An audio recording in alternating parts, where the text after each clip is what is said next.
Anda masih bersama kami di Breaking News, sambut kemenangan hati di iNews TV pemirsa, dan kita kembali bersama Sekretaris Komisi Fatwa MUI Asrorun Niam Soleh.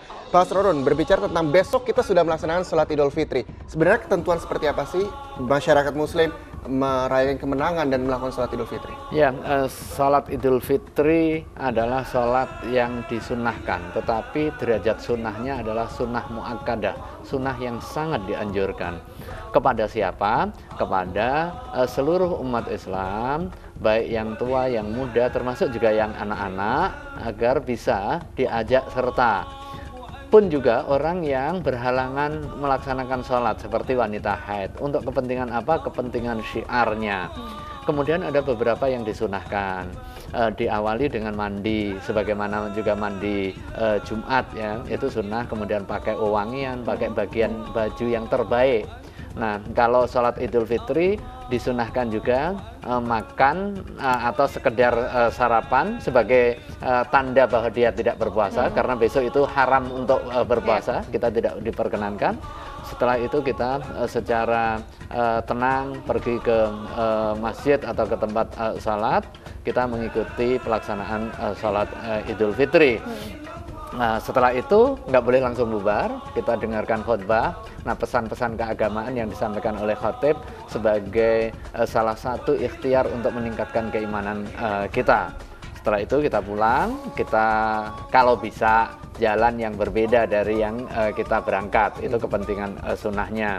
Nah, kalau tidak memungkinkan ya nggak ada masalah sebenarnya. Nah, setelah itu kita bertemu dengan keluarga, sungkeman, saya kira itu bagian tradisi yang baik, yang perlu terus ditingkatkan gitu. Pak Asrorun, kalau Lebaran, Idul Fitri, biasanya kita bisa dapat banyak ucapan Selamat Idul Fitri, mohon maaf lahir batin melalui media sosial, melalui mungkin broadcast juga.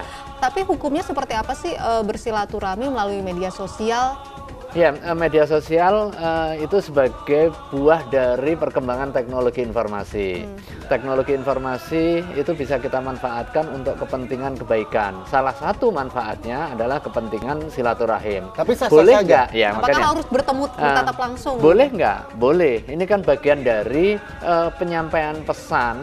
Kuncinya tidak broadcast, jadi broadcast tidak ketahuan ngirim kepada siapa, jadi addressnya juga harus jelas, ada proses interaksi ya, sehingga ada pemahaman bahwa oh ya si dia menyapa saya, kemudian menyatakan permohonan maaf, kemudian kita balas, itu cukup. Akan tetapi tentu silaturahim itu tidak hanya sekedar bermaafan, ada beberapa yang terkait dengan hubungan emosional, kerekatan yang bersifat emosional itu kan nggak bisa tergantikan melalui gadget.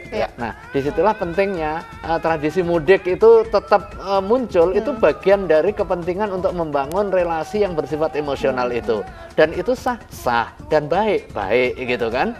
Cuma memang nggak boleh juga memaksakan diri. Artinya silaturahim bisa menggunakan sarana komunikasi, salah satunya adalah gadget dan media sosial, tetapi itu bukan satu-satunya dan tidak bisa menggantikan pertemuan secara fisik.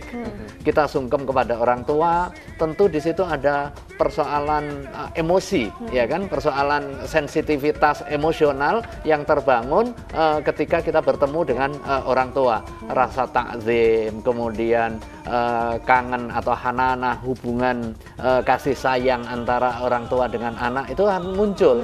Disitulah melahirkan kedekatan-kedekatan sehingga merasa syukur, merasa aman, dan semakin kuat magnitud hubungan kekerabatannya. Ada tradisi sungkem itu biasanya, betul, ya. Dan itu perlu dipertahankan, bagian dari ekspresi silaturahim tadi itu. Oke, untuk ke depan harapannya merayakan hari kemenangan besok sudah dilakukan oleh masyarakat Indonesia khususnya, seperti apa yang memang bisa menjadi pengharapan baru untuk terima kasih kepada segenap pemirsa iNews dimanapun berada.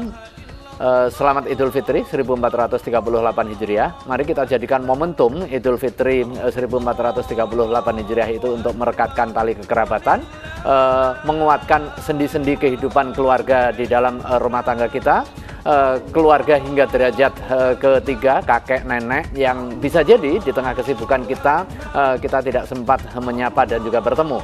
Tetapi yang paling penting, Idul Fitri bisa menjadi momentum untuk kepentingan membangun persaudaraan kebangsaan yang belakangan ini agak sedikit terkoyak akibat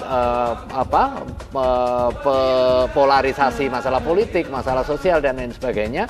Idul Fitri bisa menjadi momentum untuk kepentingan merekatkan tali kekerabatan, tali persaudaraan di dalam bingkai keagamaan, bingkai kebangsaan, dan juga bingkai kemanusiaan secara universal. Oke, itu dia harapan ke depan dari Pak Asrul Niam. Tapi kita juga pasti memiliki harapan baru buat pemirsa merayakan Hari Kemenangan, sambut kemenangan hati bersama News TV. Dan kita akan melihat terlebih dahulu suasana malam takbiran di Indramayu ya. Betul, ini di sejumlah wilayah Indonesia, tapi namun nanti sesaat lagi usai jeda berikut tetaplah bersama kami di Breaking News Sambut Kemenangan Hati.